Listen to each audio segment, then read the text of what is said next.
podcast vai começar em grande estilo. Estamos aqui com Marcelo Voit, que forçou a barra desse começo, mas eu estou muito feliz, muito grata com a sua presença, muito honrada por você ter dado assim um empurrãozinho assim. Eu queria esperar um pouco mais pra frente. Não, vamos começar mesmo. Eu quero participar do podcast. Olha que maluco, né? Tá aí.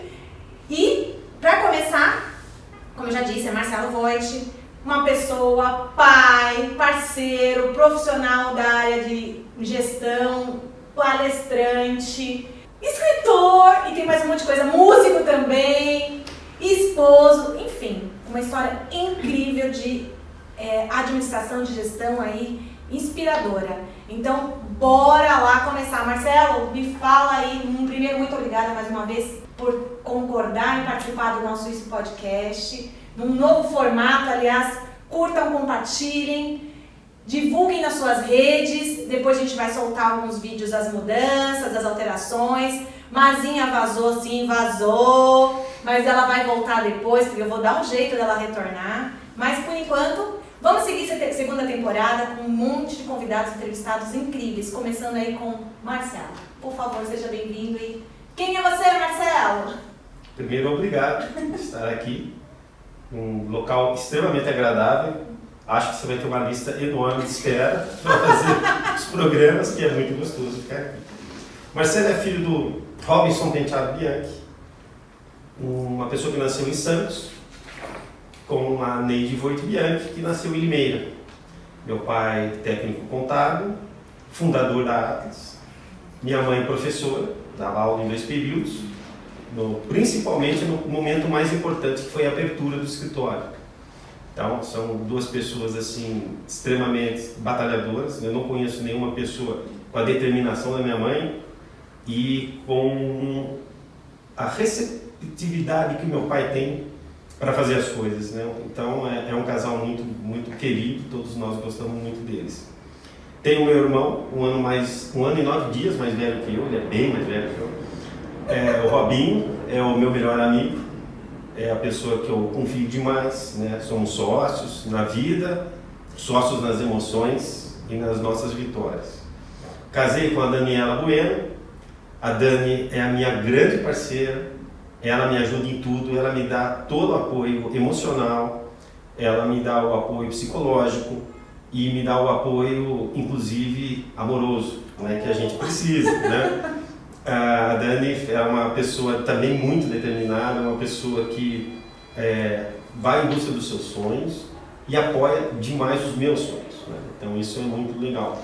Aí nós tivemos 2 filhos, o Enzo e o Henrico. O Enzo tem 17 anos, está com 1,90 m de altura, já passou faz tempo. O Henrique está tendo o momento dele, com 14 anos está tendo o estirão dele. E são 2 figuras maravilhosas, muito engraçadas, muito inteligentes. É assim, um motivo de orgulho para nós, né? Para mim, para a Dani, para toda a família, os nossos 2 meninos. E temos 2 pets, a Bia, que é toda uma Yorkshire. Eu morro de medo de cachorro, eu tenho pânico de cachorro. E o meu filho menor, um dia, pequenininho, isso há 7 anos atrás, falou: pai, eu queria um cachorrinho. E a gente não consegue falar não pro menino, traz a Yorkshire, né? Grande pra caramba, né? Desse tamanho. É uma graça. A gente brinca que o nome dela é Bia, mas a gente colocou o nome dela de Condessa Beatriz de Yorkshire, porque ela é toda posuda, sabe? Ela é muito... E agora na pandemia, meu filho falou: pai, mas ela vai ficar sem irmãozinho pro resto da vida? Ela tá com 6 anos. Aí trouxemos o Winston, que é um Shih Tzu. É o Winston do Winston Churchill mesmo, né? Eu queria o Winston por causa do Churchill, porque eu sou fã dele, mas tem um outro, o Henrique tem um outro personagem lá que chama o Winston, por isso que ele queria. E aí ele é um sapeca, um moleque muito engraçado, é muito gostoso. Então essa é o nosso reduto lá em casa, onde a gente se diverte todos os dias com os cachorrinhos, com os filhos e com a esposa, né? Que bacana. E eu fico muito feliz de ouvir isso, porque a conexão da família é algo que, sem ela, a gente não tem cabeça, não tem estrutura para tocar os outros projetos. Então, fico muito feliz de saber dessa história, de conhecer isso, de saber que você tem essa conexão tão forte. Está explicado por que você é tão especial. Gente, e assim, esse cara faz de tudo, desde voluntariado, desde a parte de palestrar, de escrever livros, tem um monte de coisa aí, tem um monte de coisas que é muito interessante, vai ser muito legal isso, porque vocês vão se inspirar a seguir, fazer alguma coisa. E seguindo essa questão de estrutura, ficou muito claro que a família para você, até a emoção, isso também me conecta, porque para minha família é algo fora do contexto, assim, fora da casinha. Eu não seria quem eu sou se não fosse a minha família, os meus amigos, enfim. E assim, a jornada de chegar onde você chegou, de ter a base a família, e depois o próximo passo é ir para fora. E como é que começou isso? Como é que você se transformou nessa potência que você é de gestão, de saber? Você tem um podcast também, então me fala um pouquinho sobre isso, por favor. Conta aí pra galera do que eu tô falando, porque eu te conheço é fácil, mas eu quero que as pessoas também saibam quem é o Marcelo.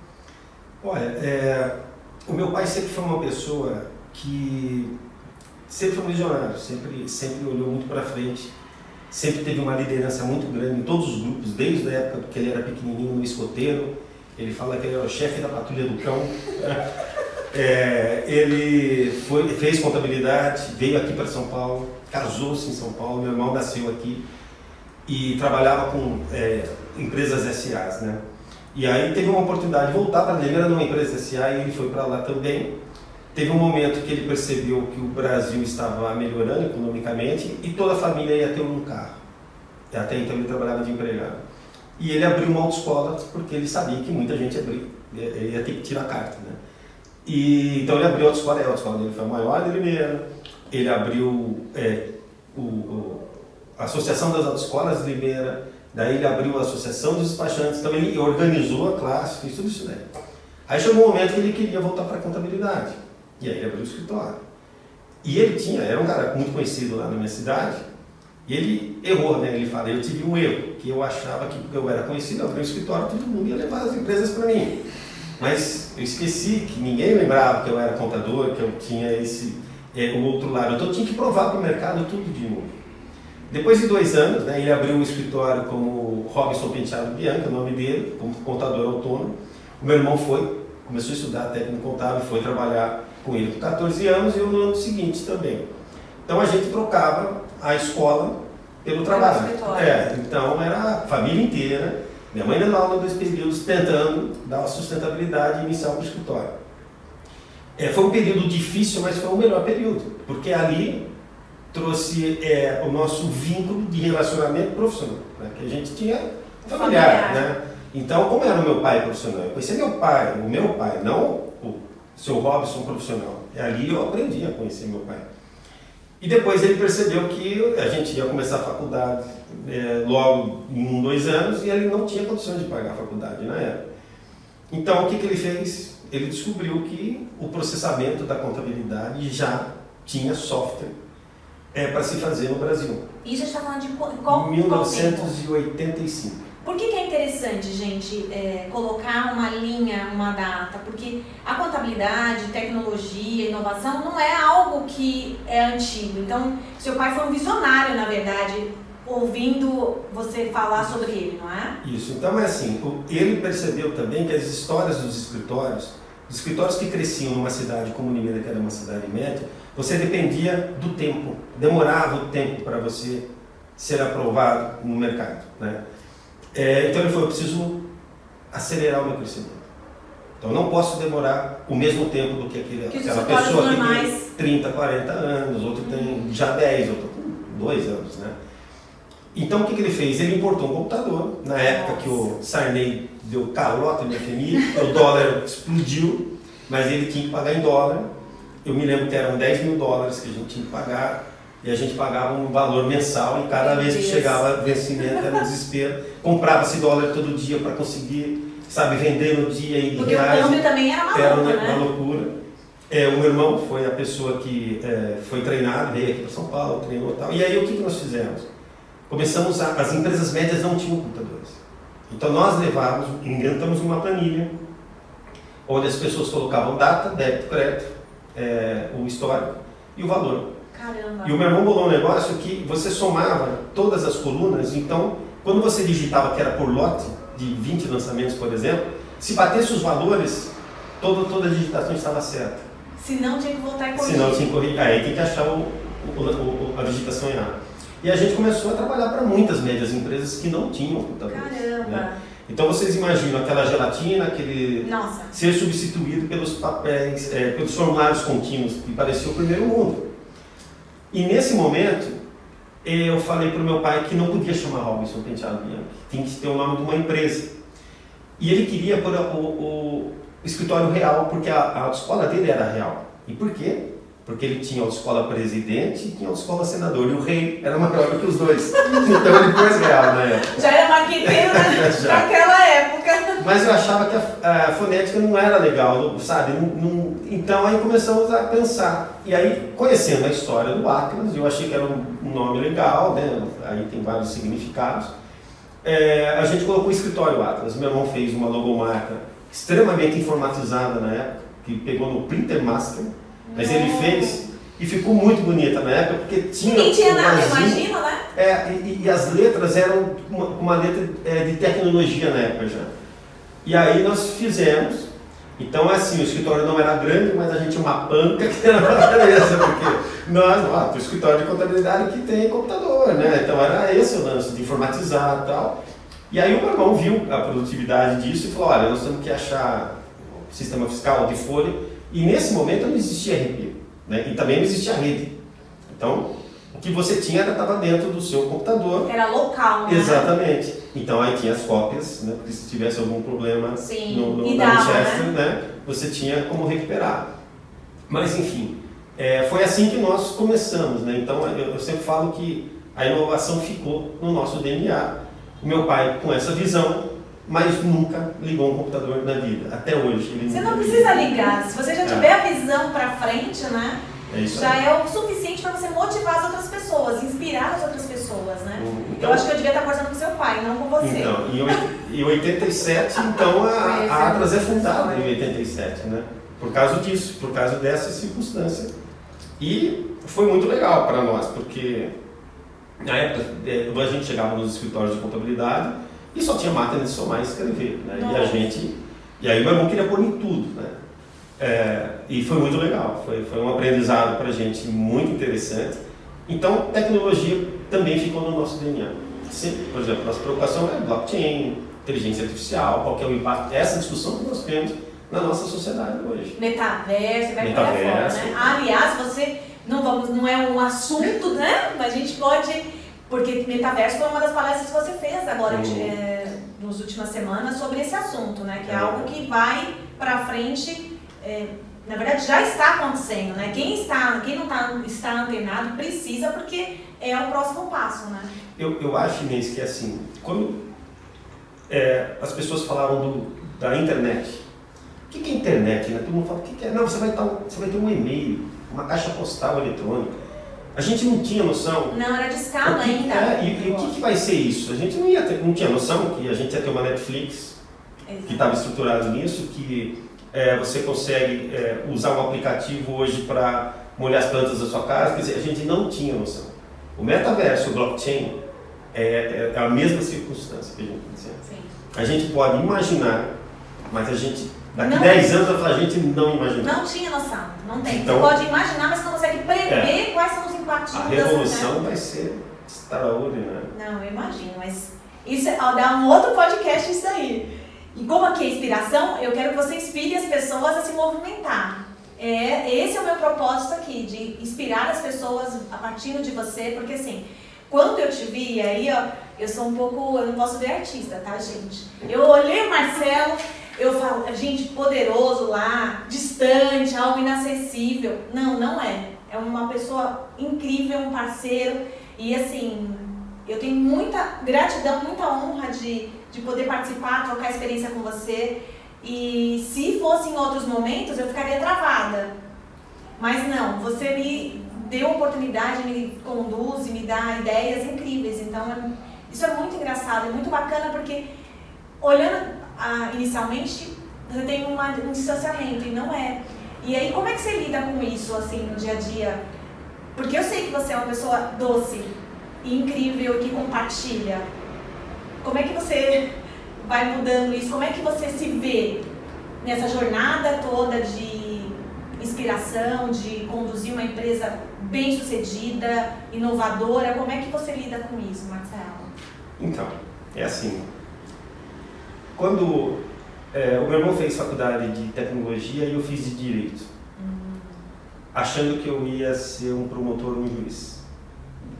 Aí eu tive a oportunidade de entrar no grupo de jovens empresários da Associação Comercial. Isso mudou minha vida. Porque lá eu entrava nas multinacionais, naquelas empresas enormes, e eles abriam a porta. As portas eram escancaradas para a gente. Então a gente ia lá para ouvir qual era o planejamento estratégico, qual que era a ISO 9000 que ele tinha, ele mostrava os processos, como que era a gestão de pessoas, como que era a tecnologia, enfim, como que era uma corporação. Então, eu acho que naquele momento eu tive aquela situação de falar, nossa, olha que universo espetacular, né? Eu estava lá na faculdade, não menosprezando direito, mas para mim era o carimbo. Se ia no fórum, carimbo. Se chegava lá no processo, carimbo. Era datilografia, nem no mundo tecnológico eles estavam ainda. E aí eu via aquelas empresas falando do futuro, projetando o futuro, falando de consumidor, do perfil do consumidor, enfim, então era um universo muito atraente. E como eles compartilham, eu me sinto na obrigação, não que eu me sinta na obrigação não, mas eu curto abrir as portas da isso a gente também sempre fizemos isso. Faz parte do DNA de vocês, né? Eu e meu irmão sempre fizemos isso.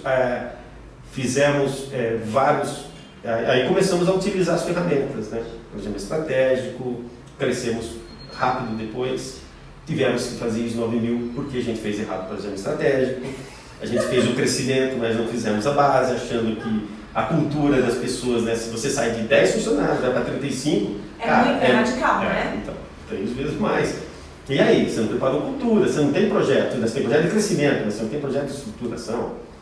Aí então vem outras necessidades do planejamento. Fizemos um processo de aquisição de 2 escritórios, 2 carteiras, na verdade.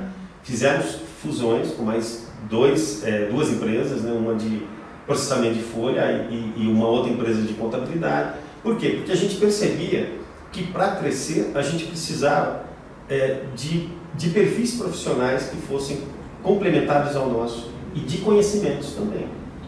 Então, porque senão você tem um limite, né? Para você não ter um limite de crescimento, você precisa trazer mais cultura, você precisa trazer mais capacitação, você precisa trazer pessoas com perfil que realmente empreenda, enfim, você precisa trazer um monte de coisa. E assim, você não consegue desenvolver tudo. Então você tem que compartilhar. Então para multiplicar, primeiro você tem que compartilhar. Uma das coisas que eu mais, assim, porque eu sigo você no seu podcast, né, de mais gestão, né, com Marcelo Voit, e uma das suas falas que me marcou muito no começo foi a questão de você, se você não consegue sozinho e você não vai ter condições, porque é humanamente impossível você fazer tudo sozinho, traga profissionais de outros universos para agregar. E eu vi isso na prática lá, quando eu tive a oportunidade de conhecer o seu espaço, é exatamente isso. Então você não é uma pessoa que fala uma coisa e faz outra. E isso é uma das paixões, desculpa Dani, mas uma das maiores paixões que me conectou a você que é o meu exemplo, um dos mentores que eu fico seguindo, justamente por isso. Fala e faz exatamente isso. Então, de compartilhar, trazer outras pessoas dentro de outros segmentos, com outras capacidades, habilidades para mudar. E eu acho que isso faz também parte do DNA de vocês, né? Olha, faz. E a gente tem alguns mantras, né? Até ontem eu falei isso no programa, que casa de ferreiro, espírito de ouro. Exato. E isso foi porque, assim, quando a gente começou a fazer os desenvolvimentos, então sempre tinha desculpa. Atlas, mas está fazendo a contabilidade de alguém, então a contabilidade da Atlas não está pronta, sabe, esse tipo de coisa. Putz, o cliente precisa fazer orçamento. Pô, Atlas não tinha orçamento. enfim, tudo que você... Gestão humana, indicadores. Então, é uma coisa assim, poxa, mas espera um pouquinho.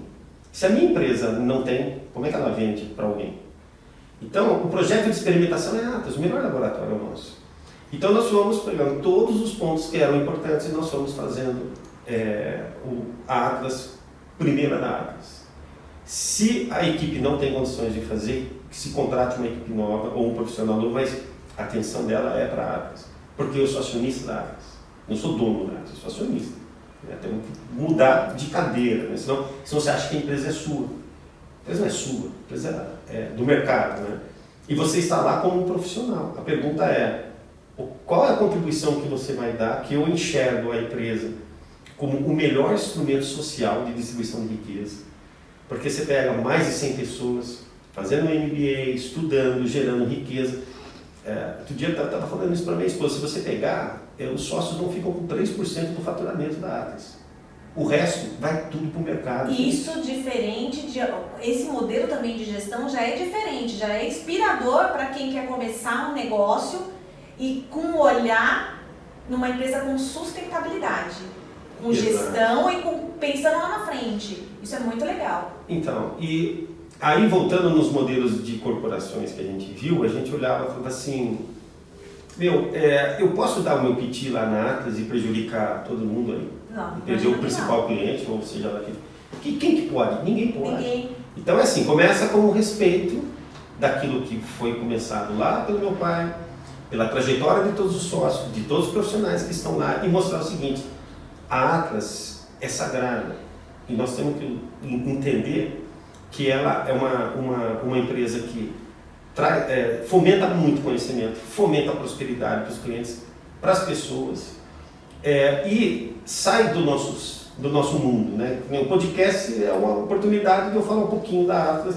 mas não sou só eu, tem outros sócios que fazem esse tipo de coisa. A gente está inserido em muitas instituições, estaduais, nacionais e locais, né? Mas a gente sabe que a gente faz a diferença.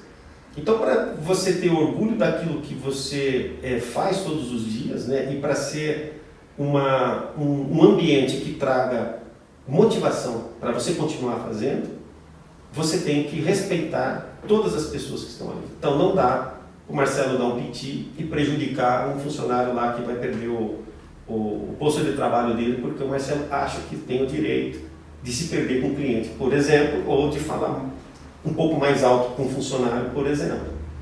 Então, para nós, o respeito humano ele é importante. Já mandamos clientes embora porque maltratou o funcionário. Isso não foi um, não foram dois, foram vários. E aí, quando você vai perguntar para eles, eles falam assim, os valores da Atlas que estão escritos aqui, você se identifica com eles? Eles falam não que é sim. só um quadro, Exatamente, não é só um quadro. Tanto que, por 3 anos consecutivos, a Atlas é uma excelente empresa para se trabalhar um certificado da Great Place to Work. E é muito legal o processo. Acho que todo mundo deveria fazer porque... O que é esse certificado, para quem não conhece? Na verdade, assim, você tem um método mundial para avaliar as pessoas e o clima organizacional. Então, você não tem como interferir nisso, você simplesmente entra e você tem que ter um número X de participantes que é grande. E é voluntário. Se o funcionário falando não vou fazer, ele não vai fazer. Sim, ele vai. Exatamente. Se você não conseguir um número mínimo, nem a motivação de responder, você consegue. Então você já está fora. É muito legal. E como é um método, ele compara você com o seu mundo. Com o universo que você vive. Mais ou menos o tamanho da sua empresa, atividades e tudo mais. E a partir daí você está no ranking. Caramba! Se você ultrapassa o número X, você é considerado uma excelente empresa para se trabalhar. E nós somos na primeira vez porque eu gosto, não só eu, né, os meus sócios gostam. A gente gosta de método. Porque o método foi aquele negócio. Era uma hipótese, eu fui lá, comprovei e agora eu tenho uma pesquisa que ela indica, ela consegue comprovar. Então, quando a gente fez, a gente não tinha nenhuma expectativa de ser certificado, mas a gente foi já no primeiro ano. E o legal é que vem um relatório colocando os pontos. De melhorias, eu imagino. Exatamente. Então aí você pega a curva ABC ali e começa a trabalhar ali, é um direcionador muito legal. Aí isso dá uma motivação muito legal para a turma da área humana. e para o nosso pessoal, porque eles percebem o movimento que nós estamos fazendo. É muito legal para todo mundo, é uma transparência, vale a pena. É muito objetivo. E inspiração. Porque assim, a sua jornada é incrível, eu sou suspeita, eu ficaria aqui horas batendo papo com você, porque faz parte do meu mercado profissional, fora desse podcast. E realmente você me inspira nessa questão de gestão, de ser um profissional melhor, mais qualificado, entendeu? E isso sou sua fã, é fato. Na inspiração, o que te motiva a levantar todos os dias, Marcelo? Olha, eu acho que primeiro é a minha família, né? Então isso é o primeiro ponto. Vou dormindo pensando na minha família e levanto pensando na minha família, né? Eu acho que a grande inspiração assim do motivar, né, é saber que a ATA sempre tem um projeto muito audacioso lá na frente. Então assim, quando a gente fez vários trabalhos com vários coaches, com psicólogos, profissionais, os sempre sócios começam, depois isso vai para gestor, depois a gente treina o nosso pessoal de analista de gestão humana que vai fazendo o trabalho, é muito legal isso na ATA. Essa abertura dos sócios é muito, muito importante, e aí vem o respeito, né? Se nós queremos algo melhor, então nós vamos começar a entender quem nós somos primeiro, né? E como é que eu desenvolvo aquilo que eu preciso ser desenvolvido. Aquele ponto fraco que eu tenho muito grandes problemas eu vou ter que tratar, né? E aí não dá para eu levar para a sociedade e tratar, né? Cada um tem o seu ponto. Mas a gente fez um que foi muito interessante, que era para a gente pegar um papel e tem que escrever nas costas, post-it e punha nas costas do sócio. Três características do sócio. Então a gente fez, e é muito engraçado porque as características que, você imagina 6 sócios, 7 sócios colocando nas costas do outro, né? As palavras eram as mesmas. Mentira! Então, duas, para mim, assim, ó, que todos falaram das 3, que eu era visionário e que eu era entusiasta. Eu acordo realmente de muito bom humor, chego na Atlas, eu cumprimento todo mundo, eu passo sala por sala, falo oi para todo mundo, que eu acho que é um privilégio estar lá, né? E é um privilégio ver aquele time, né? O nosso time é um time muito bom, dá muito orgulho. Então, imaginando aquilo que nós vamos fazer, a construção que nós vamos levar para o mercado, essa parte do desenvolvimento, do transcender as barreiras, decifrar esse universo que não existe e a gente vai criar uma lógica para isso e isso vai impactar na vida de cada pessoa que a gente prestar serviço ou que está em nossa volta, é isso que me motiva. Fechado. Hobbies, você tem hobbies? Eu sei que você tem alguns, mas a galera não sabe, não precisa que você conte. Bom, o primeiro hobby que eu tenho... Hobby sério, hein? Nada de bagunça. Porque ele tem um lado engraçadinho. Mas eu não posso falar aqui. Olha, o primeiro hobby que eu tenho é música. Eu acho que isso vem do meu pai. Meu pai ouve música o dia todo e eu também ouço. Eu não consigo acordar. Eu vou lá fazer o meu café da manhã, a primeira coisa que eu faço, eu ponho na Kiss FM, rádio rock, pá. Adoro! Já vem Led Zeppelin, já vem todo aquele som lá. Enquanto isso eu estou lendo, fazendo meus e-mails, mandando tudo que eu tenho que despachar de manhã. Isso 5h30 da manhã eu já estou resolvendo. Vai Led Zeppelin! Vai todo mundo lá. Então eu vou, né, daí eu vou andar de bicicleta, ou fazer caminhada, mais bicicleta do que caminhada, que eu adoro. Então eu moro num bairro, né, é o interior de São Paulo, é um condomínio fechado, ele é grande, então tem árvores assim, tem uma área verde maravilhosa, então é muito gostoso, né, então só ando dentro do condomínio, porque eu tenho vários amigos que foram atropelados, né, e na rua, porque é complicado, né. Mas o condomínio é o suficiente para eu andar 2 horas de bicicleta por ali. E aí eu vou ouvindo música, né? Então aí eu tenho a minha playlist e tudo mais e tal. Aí eu tomo meu banho e tudo mais. E aí o meu negócio chama-se estudo. Eu adoro estudar. Então entro no mercado contábil, vou lá ver o que é o tal do metaverso, ouço, vejo um cara falando, outro cara falando. Enfim, eu quero ter informação do que vai acontecer. Então isso eu faço toda manhã. Depois da tarde eu faço as minhas reuniões. Eu foco todas as reuniões no período da tarde. Porque esse tempo para mim, que eu acho que é importante, e para mim, pelo menos de manhã, é o momento que melhor tenho as minhas reflexões e tudo mais, né? Então eu fico lá jogando as minhas sementes pro universo. Coloco lá, olha, então você vai ter que falar isso aqui, Marcelo, lá no seu podcast, sabe aquele negócio? Vai preenchendo, né? Para planejando. Aí quando eu vou lá, eu escolho um dos assuntos que eu já joguei, aí eu me aprofundo para fazer, né? Então a gente tem essa rotina, a gente tem uma rotina muito legal com os sócios, então a gente tem os comitês, cada sócio está numa área, então você tem alguns comitês que funcionam. Por exemplo, tem um comitê de gestão, que eu converso com o CIO e com o CEO, então somos nós três, e a gente está conversando sobre o planejamento estratégico que a gente fez com todos os sócios, e como é que isso está se desenvolvendo dentro das áreas dos dois, né? Então, é ali que a gente prepara, inclusive, as reuniões para os sócios, para os demais sócios, né? E tem lá as reuniões do SESCOM, eu participo também, sou presidente do Conselho da Associação Comercial de Limeira, quer dizer, eu participo de várias entidades, né? São reuniões que são menos do que eu tenho na Atlas, né? Com menor frequência, mas também participo. E eu vejo que é um grande momento de aprendizado, né? E tem um outro hobby, que é escrever.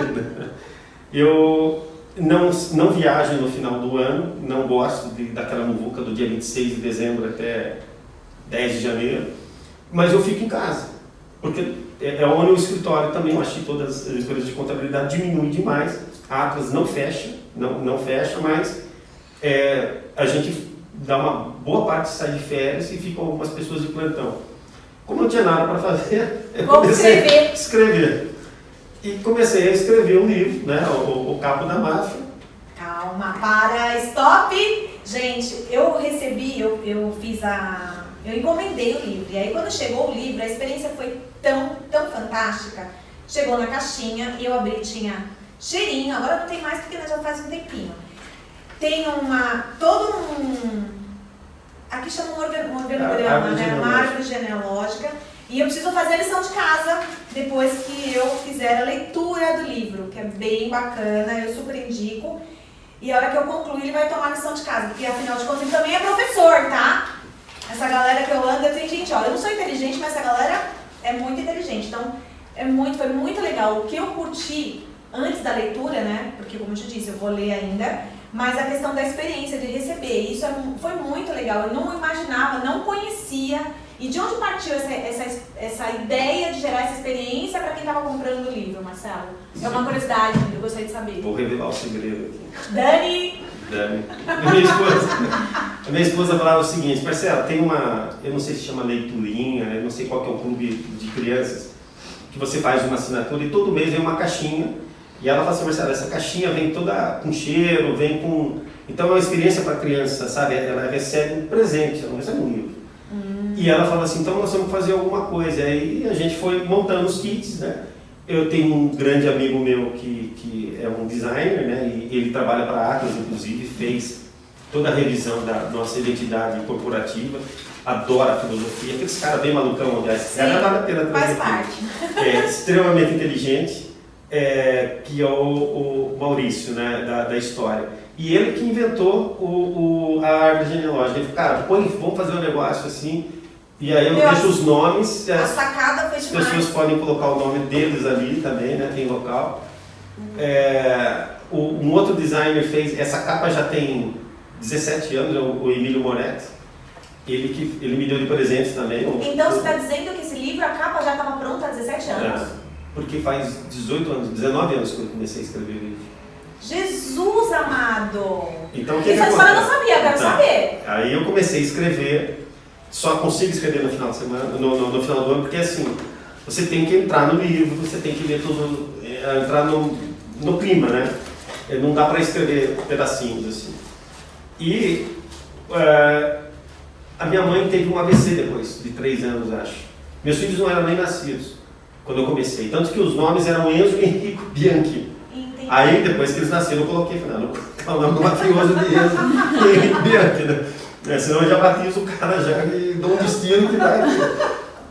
Aí, inventando o nome, não era Graziano o sobrenome, eram outros sobrenomes, aí eu queria a fonética, achei a fonética que eu achei, aí eu trouxe. E quando minha mãe teve o AVC, eu perdi a vontade de escrever. Então eu chegava no final do ano, eu não conseguia produzir. E passei anos. Em 2019, eu voltei a escrever. Mas eu já tinha muita coisa escrita. E aí eu peguei o livro, comecei a ler tudo de novo e fazer os acertos. E aí no comecinho da pandemia, em fevereiro de 2020, eu tenho uma tia, né, a irmã do meu pai, que é muito fã minha. A gente conversando no aniversário dela, foi o último aniversário com todos os familiares, que foi na minha casa. Não sei por que saiu o assunto do livro e eu falei, olha, eu tenho um negócio escrito já há anos e tal. E ela queria ler. Bom, aí eu peguei, dei um livro para ela ler, ela falou que eu era um escritor nato, que eu tinha... Como ela é muito família, eu falei, bom, você é muito suspeita, tia, deixa eu... Aí eu tinha uma amiga dela que gosta muito de ler, a Glória. Falei, Glória, você não dá uma lida aí, vê o que você acha. Daí ela falou que eu tinha que publicar. Eu mandei para 5 editoras e 4 propostas. Fechei com a Chiado, que é uma editora portuguesa, porque daí ele foi publicado em Cabo Verde, Portugal, Brasil e Angola, os 4 países. E só que na hora que foi começar, chegou a pandemia. E o meu livro, são pessoas que são um pouco mais velhas e preferem o livro físico, e todas as livrarias fechadas, né? Mas isso faz parte, né? Mas continua a divulgação, Não, né? continua a Sim, divulgação. né? Aí a Dani fez um monte de filmes, ela faz todo um roteiro, ela é muito criativa, então é muito legal as propagandas que ela foi fazendo na época, né? Mas diminuiu muito o potencial do livro, porque a gente ia fazer, em Limeira tem um chateau muito bonito, a gente ia fazer um lançamento lá. A gente ia pegar aqueles carros da máfia, ia ser um negócio muito... Não, mas pode fazer, não conta. Não conta, a gente faz e põe nesse podcast. Então, mas a gente ia fazer uns negócios interessantes. Eu adoro! Mas aí veio a pandemia e não dava pra fazer, né? Então, demorei, fiz no Maverick, né? Que é a casa lá, que você já foi lá em Limeira, o melhor bairro de Limeira estourado, né? Que agora é uma Ele casa... é sócio, tá? Não sou não, sou amigo do dono. Fui na inauguração e continuo indo lá. Tem um drink, se vocês forem lá, Godfather, em homenagem, né? E o Gino fez na live de lançamento uma pizza com o nome O Capo da Máfia. Nossa. Então ele foi lá, estudou toda a cultura siciliana e pôs os ingredientes. E ele fez na hora ali. Tem isso no YouTube, inclusive, né? A Rádio Educadora Estéreo Som fez a cobertura, né? Então gravou isso, colocou lá no programa deles. O Roberley Cidade, que é o dono de uma empresa que faz eventos, que é o melhor de Limeira e região ali, ajudou a gente a fazer tudo, foi muito gostoso o lançamento. Aí o que aconteceu? Meus amigos foram lá, encheram o Maverick, numa quarta-feira à noite, e foram tocar. Então as bandas que tocaram lá eram todos os meus amigos. Delícia. Que ficavam fazendo, entrava uma banda, vinha outra e tal. O rodízio, foi muito legal, né? É uma pena que eu não consegui ir. E aí eu tenho meus pecados, né? Eu esqueci de bater foto. Não bati foto com a banda, com todo mundo junto, sabe? Que negócio. Falei, poxa, por que eu precisa contratar uma assessora de imprensa, criatura. Eu tenho um amigo meu que é assessor de imprensa, trabalha para a Jesus, você tá dormindo? Esqueci. Eu tava tão animado lá. Eu esqueci Vamos repetir, da Marcelo. divulgação. Vamos repetir, eu estarei lá. Então, o livro 2 já tem 120 páginas. Né? Isso que eu ia te perguntar. Vai ter, dá pra dar um spoiler? 3 vão ser, no mínimo, uma trilogia. Caramba, Harry Potter, esquece, é a capa da máfia. É isso aí, vamos ganhar desse bruxo aí. Alguma decepção? Alguma coisa que você faria diferente na sua jornada? Não teria, não tem uma decepção. Você está falando do livro ou está falando da... De tudo. Tem uma situação que mudaria na minha vida. Quando eu comecei a fazer direito e percebi que eu queria administração, eu deveria ter trocado. E eu tinha lá, estava na mesma universidade, tinha essa possibilidade. Mas eu falei, não, eu vou terminar, e eu sofri para fechar. Porque daí eu não queria mais direito, eu não queria mais saber de legislação, eu não queria mais saber de ações, Isso eu acho que eu perdi 1 ano e meio da minha vida. Eu deveria ter trocado, que eu acho que eu teria entrado num universo que eu me encontrei. Mas você chegou a fazer depois outra Não, aí faculdade? fiz MBAs, né? Várias MBAs em gestão. Relacionado à administração, gestão, né? A inovação, aí é gostoso, né? É surfar, né? Mas aí você tá novo, você faz uma agora. Na verdade, eu não sei nem se é necessário, porque hoje eu acho que está um pouco descolado a questão de faculdade com o que você pode executar, né? Ou eu estou viajando. Não, eu acho que tem hoje uns treinamentos focados, por exemplo, em inovação, você tem vários métodos. Então você faz aquelas imersões e você sai com muita informação. Então, eu nem sei se uma MBA hoje consegue chegar na profundidade de alguns cursos de empresas que conseguiram fazer uma mudança. Até se você olhar em relação à graduação, eu fico pensando como é que vai ser a graduação com o metaverso, por exemplo. Porque você vai fazer um ambiente real, então, não vai ter conta T para fazer, vai ter condição. Cara, você está dentro de uma empresa, você está no meio da bolsa de valores, você está aqui no pregão, o que você recomenda? É isso aí, gente. É outra pegada, olha que legal, estudar um negócio desse. Né? Aí, olha, o cara vai comprar essa empresa, você recomenda sim ou não? Vai demorar. Exato, então você vai ter condições de exercitar o mundo real. Ele é virtual, olha só, é uma realidade aumentada, como se você tivesse um cenário que está acontecendo, que tem toda uma lógica, e a pergunta é a seguinte: Inês, você recomenda para o seu cliente a compra da empresa ou não? A cisão você abre mão dessa linha de produção para o seu cliente ou não? Então, o universo, porque a contabilidade ela é a base do mercado financeiro e de todos os negócios. E o contador não entendeu que ele tem que aprender a fazer negócio.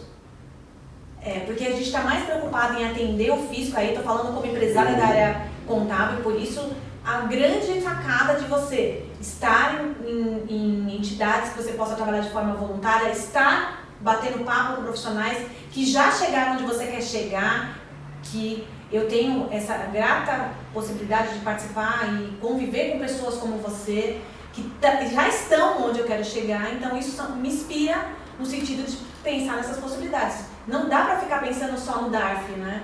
Não dá para ficar pensando em obrigações acessórias, coisas chatas, não dá. E o fato de estar fazendo isso aqui, hoje, é sair da minha zona de conforto. Inclusive, hoje de manhã eu coloquei no meu Reels, zona de conforto. Porque, assim, não é algo que eu tenha domínio, eu estou aprendendo. Você está sendo muito gentil, porque eu sei o quanto você tem de capacidade de estar doando o seu tempo de conversar comigo. Então, assim, é muito, muito bacana. Eu não consigo colocar em palavras a gratidão que eu tenho por conta disso, entendeu? Por conta justamente dessa situação do seu aprendizado, o que você chegou, o que você é, de escrever livro, de falar sobre gestão e de praticar. Você não é um cara que só fala. Então isso faz, pra mim, isso tem muito sentido, entendeu? É muito inspirador. Mas também assim, eu comecei assim que você, né, mesmo, você tem que dar desconto, né? Eu comecei com 14 anos já na área contábil, né? Então, é lógico que eu tive mais acessos, peguei todas essas mudanças e tal. Mas o que é interessante, aí eu acho que é pensar no movimento do universo. Aqui você está fazendo exatamente, proporcionando para as pessoas um nível de aprendizado que onde ela vai acontecer, vai buscar. Então, hoje estou eu aqui, outras pessoas vão vir e tudo mais. Essa é a corrente do bem. O universo, eu falo isso na Atlas todos os dias. O universo conspira com aquilo que você faz, pelo bem ou pelo mal. Então, quando a gente vai lançar alguma coisa nova, eu falo assim, pessoal, só de pensar vai começar a aparecer, e é impressionante. Lei do universo, não sei como que chamar. A gente começa a brincar lá. Olha, já acabamos de receber essa informação aqui, daquilo, o universo vai conspirando para que você consiga a desenvolver o seu sonho. Né? Agora, se você pensar mal o dia inteiro, o seu sonho vai ser, ele te ajuda, vai sabe? Ser bad.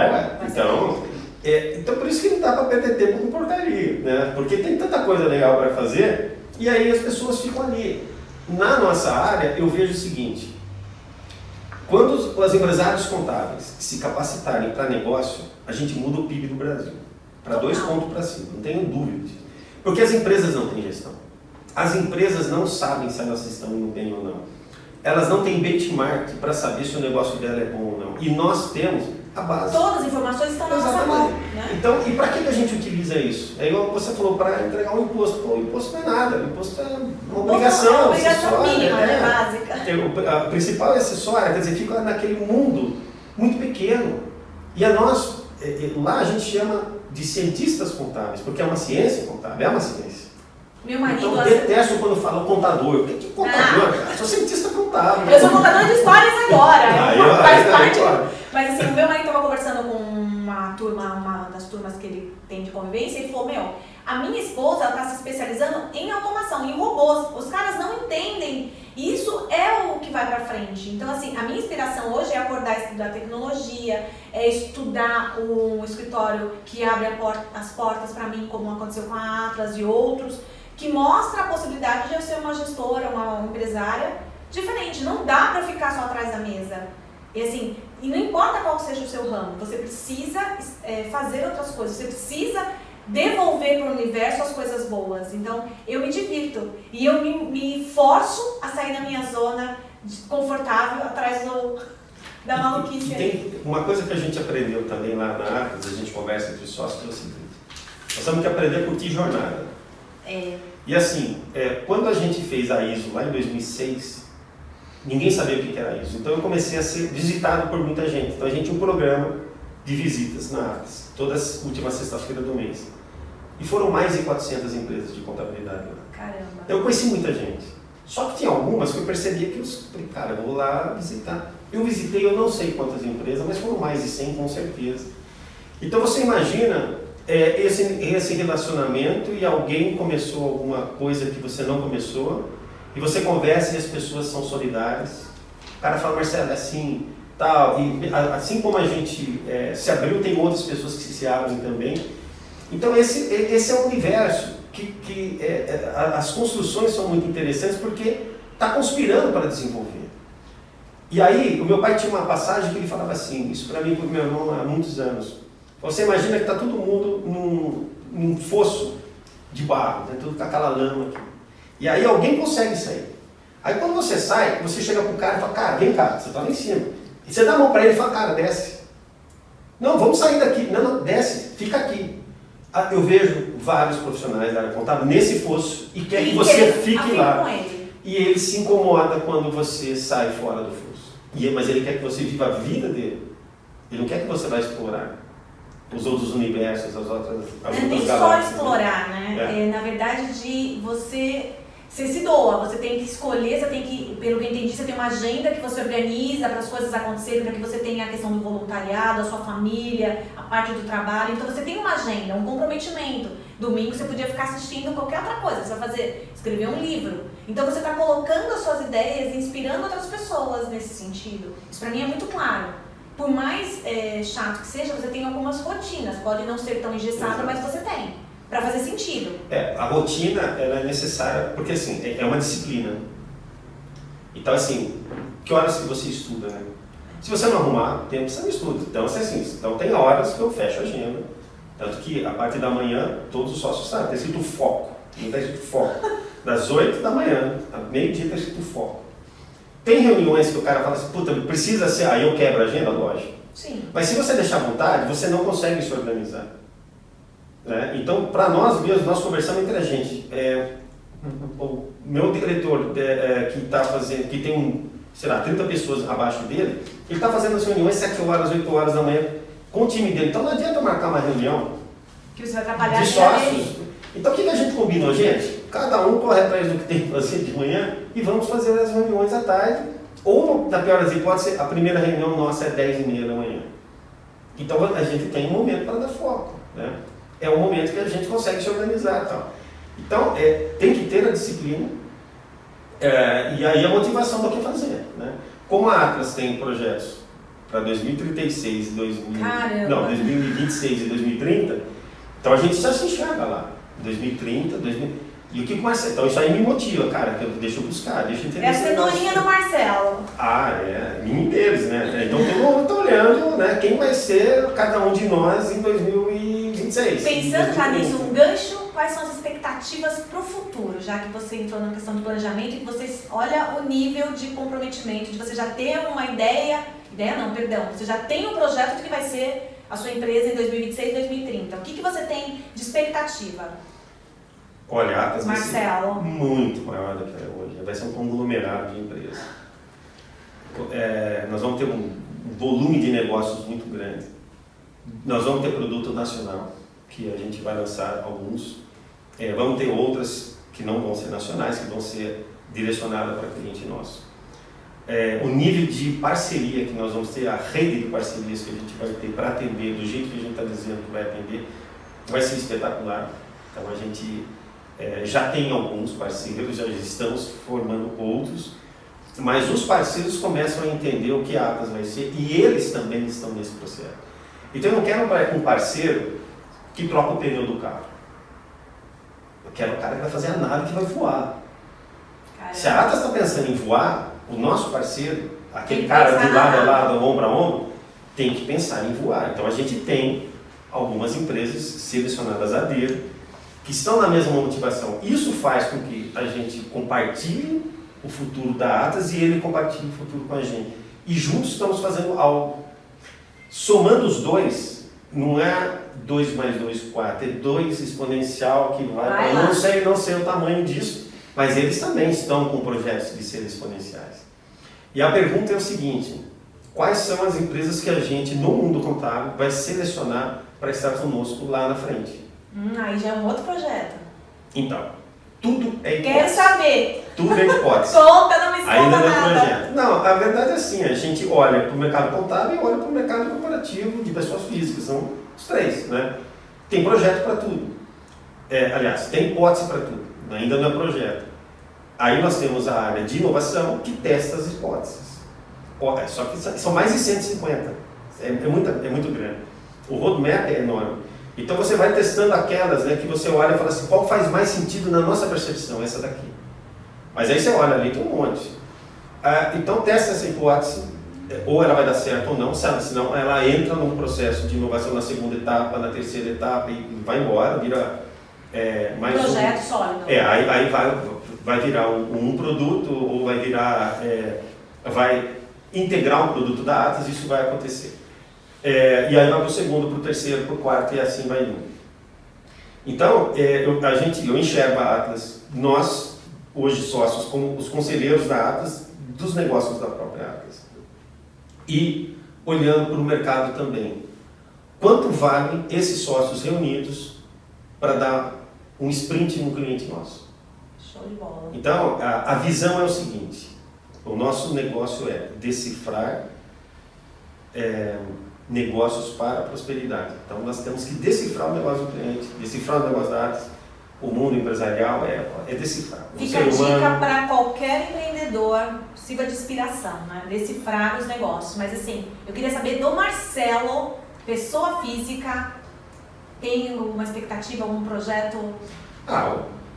O Capo da Máfia vai virar... Uma trilogia? Não, vai virar série na Netflix, né? Oh! Mas eu não sei quem vai estar maior para pagar, né? Mas, pô, eu queria muito que Demorou! Eu queria muito que fosse implacável isso, viu? Por que não?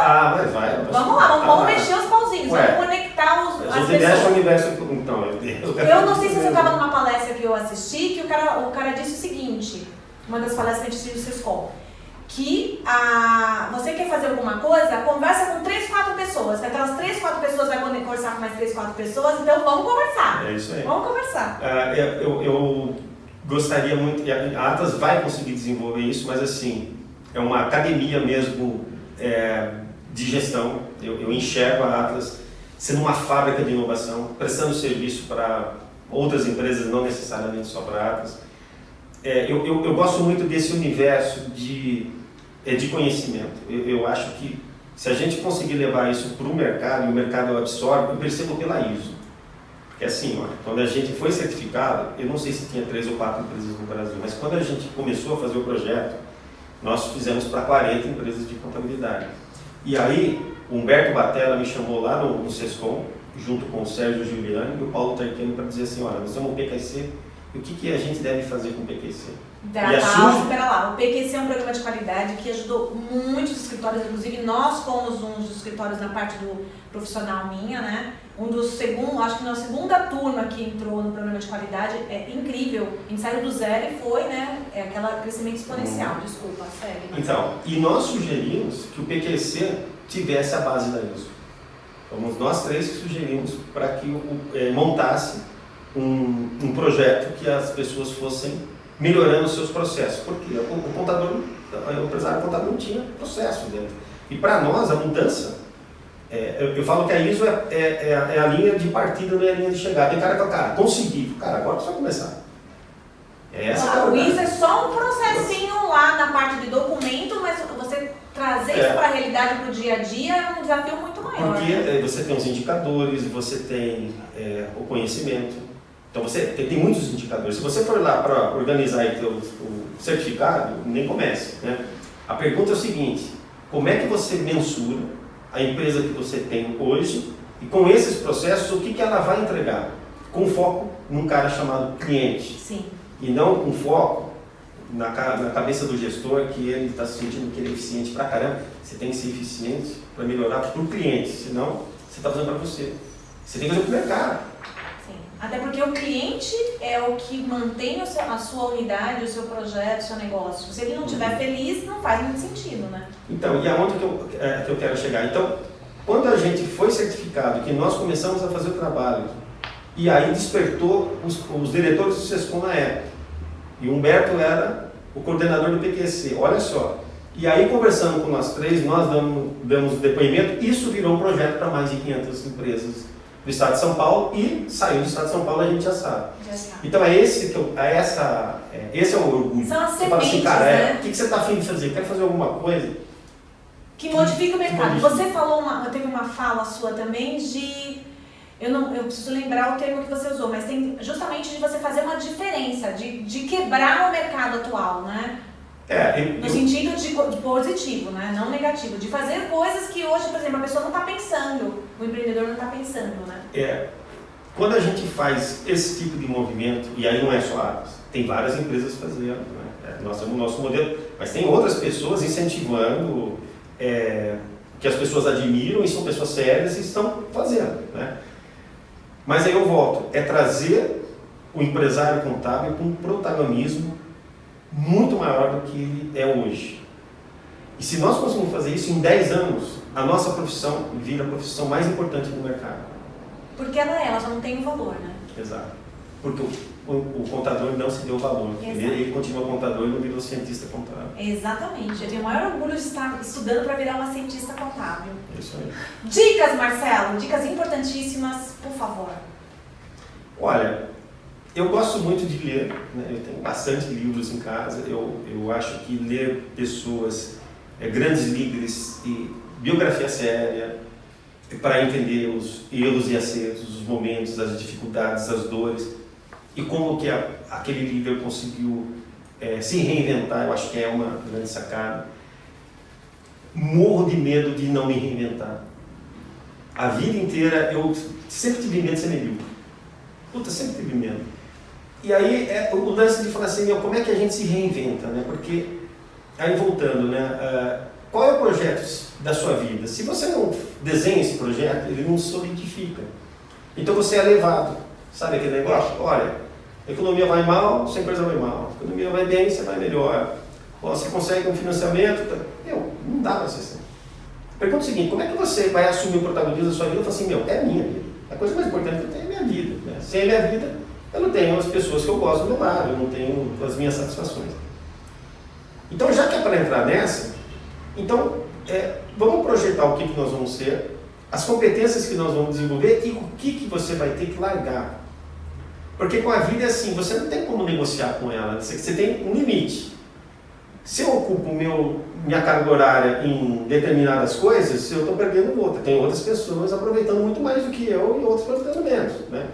Mas para chegar naquilo que você sonha, qual é a sua predisposição de fazer as mudanças? Então isso é muito legal porque o seu mindset vai sendo treinado a todos os dias ser melhor, porque você tem um caminho, você tem um ponto de chegada. Né? É lógico que o dia que você chegar lá, você está em cima da montanha, você vai olhar e falar, agora eu quero ir lá no mar. Né? Você vai ter de novo, outra jornada. Então, mas são essas jornadas, né? Você sempre está indo numa jornada nova, enquanto em busca. A vida, a esperança. É isso aí. Então, a dica que eu dou é o seguinte, sonhe muito alto e vá em busca do seu sonho. Vamos fazer um ping-pong? Isso é novo, hein? Vamos ver se dá certo e como a gente tem uma conexão, vamos lá. Tô testando tudo nesse episódio, hein? E a culpa é sua. Quem mandou você me tirar do meu conforto lá, da minha mesinha? Quero ver a hora que a CMN contratar você. Se você não sonha, pega o Marcelo, cola nele, vira amiga dele ou amigo, que o cara vai te fazer bombar. Sonho, Família, eu quero ver os meus filhos no futuro, que não vejo a hora de saber o que eles vão ser, eles lá na frente. Então, meu sonho é ver eles felizes, né? Minha esposa, acho que esse é o grande sonho. Realização? Ter eles perto da gente, né? Abraçá-los. Eu acho que a maior realização é quando a família é feliz, porque é um movimento, né? Então, eu percebo assim, os meus pais, o meu irmão, os meus filhos, sabe, essa constelação familiar. Então, acho que isso, chegar no final de semana, tá todo mundo lá, eu acho que essa é a maior realização. Qual palavra define o Marcelo? Ouvir mesmo. Então, é a palavra Tô entusiasmo. perguntando. Foram aquelas palavras que os sócios colocaram, era visão e entusiasmo, eu acho que entusiasmo. Perfeito. Quer deixar uma palavra final, alguma coisa no sentido de... que te motivou, assim, de novo, repito, a gente está fazendo esse episódio aqui muito pelo seu carinho, pelo seu comprometimento comigo, e dá um feedback aí de o que você acha que a gente pode melhorar, porque a gente vai começar uma segunda temporada, eu vou seguir essa segunda temporada aqui solo, montei um roteirinho, eu falei, não, Marcelo eu preciso estar preparada para atender o Marcelo em grande estilo. Olha, a dica que eu dou é o seguinte, eu acho que está tudo maravilhoso, só não engesse, porque tem que ter a espontaneidade, porque os assuntos são diferentes, as pessoas são diferentes. Então a gente já viu alguns programas que o cara tem o roteiro rígido, as perguntas sempre são as mesmas. Então você vê o primeiro, vê o segundo, vê o terceiro, não é espontâneo, não é um bate-papo, né? É a resposta do roteiro. Então, se você consegue, você tem essa espontaneidade, né? Não sei se vocês viram aquele programa que você gravou. Que medo! Favela, como que era lá? A Expo Favela. Expo Favela, ela dançando lá, tudo mais. Sabe, essa espontaneidade que vale, né? Então, se você consegue ser espontânea você deixa a pessoa ser espontânea. Se você engessar, eu acho que aí você não vai ser a Inês, porque você já tem essa espontaneidade dentro de você, né? Ele quer me fazer chorar. Amém. Marcelo, muito obrigada. Eu agradeço de verdade demais. Eu não consigo achar palavras pela sua presença, por você estar conhecendo aqui o meu espaço. E só gratidão e obrigada, pessoal, por assistir. Curtam, compartilhem. Sigam o Marcelo nas redes. Ele tem realmente um podcast que é muito legal, que me ajuda muito. A gente vai colocar nos comentários, eu pedir ajuda para ele para pôr a dica do livro, se vocês quiserem adquirir. Super indico e a gente vai colocar nos comentários até para ter referência, né? Eu acho que é bacana para vocês seguirem, curtirem, acompanharem. Quem faltou mais alguma coisa? Dê o like, dê o sininho. Faltou mais alguma coisa? Não sei. Os links. Isso. Muito obrigada. Ao Thiago. Faltou eles comprarem o livro O Capo da Máfia. Isso, por isso que eu falei, comprem o livro da Capo da Máfia. Vou colocar nas observações o link para facilitar. Comentem e até o próximo episódio, não é isso, Marcelo? Até o próximo episódio. Tchau, pessoal!